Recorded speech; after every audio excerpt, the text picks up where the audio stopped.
Jacket బయట చింపింది sir. ఇగో jacket అదేమోనండి, లేదంటే నా పైసలు నాకు ఇప్పించాను సార్. పైసలు అంటేనేమో ఆమె నేను చేయనని ఆమె మొండి వికేస్తుంది. పైసలు గత 10 సంవత్సరాల నుంచి ఎవిడెన్స్ ఉంది. మన 7 లక్షలు డబ్బులు ఏమంటేనేమో నీ కొడుకు నడుపు అంటున్నారు. కొడుకుని అడిగితేనేమో నేను భూ అమ్మితేనే ఇస్తా అంటుంది. వీళ్ళిద్దరు కలిసి డ్రామా ఆడుతారు సార్. ఇది కథ ఇట్లా నడుస్తున్నది. నా భాగాన్ని నేను ఫస్ట్ కొన్నా సార్.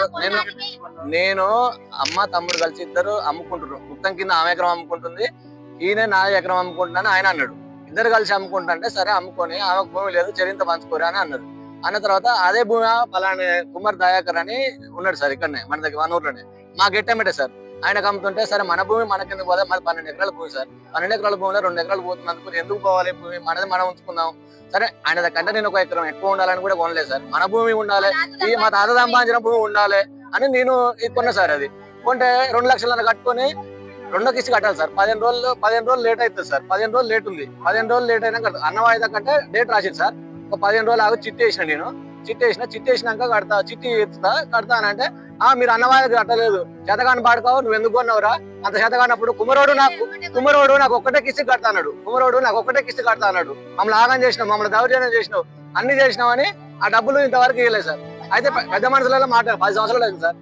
10 సంవత్సరాల నుంచి కూడా ఇదే నడుస్తుంది సార్. ఆ డబ్బులకు మీరు లెక్క చేస్తే కూడా 8,75,000 అయింది సార్. సరే నువ్వు భూమి అని అన్నావు, ఓకే. డబ్బులు సామరస్యంగా బారొట్టి 1 రూపాయి వడ్డీ వేసి కట్టి, పెద్ద మనుషులు అందరూ మాట్లాడితే 1 రూపాయి వడ్డీ వేసి కట్టించారు సార్. 1 రూపాయి వడ్డీ వేసి కట్టించినప్పుడు అదే ప్రకారం 8,75,000 అయింది. 8,75,000 నేను ఇయ్యను, నా చేత కాదని ఏడ్చినప్పుడు కూడా సరే పెద్ద మనుషులు చెప్పినట్టు 1,75,000 రూపాయలు తీసేసింది సార్.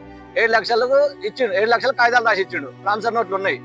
అయితే 20 నెలలు, 1 నెల 2 నెలలు అయితే నీకు మిత్తి తీసుకోడు, అమ్ము ప్రపోజల్ పెట్టు. అందరు ఊర్లో పెద్ద మనుషులు చెప్తే కొంతులు అమ్ముతున్నా తెలుసు కదా సార్. ప్రపోజల్ పెడితే కొంటురా అని అన్నాడు. 1 నెల 2 నెలలు 20 నెలల తర్వాత భూమి నేను మిత్తి అని అంటాడు. 7 లక్షలకు నువ్వు రాసేసిన కాగితాలకి ట్రాన్స్ఫర్ నోట్ అంటే మిత్తి ఇవ్వాల్సిందే కదా సార్.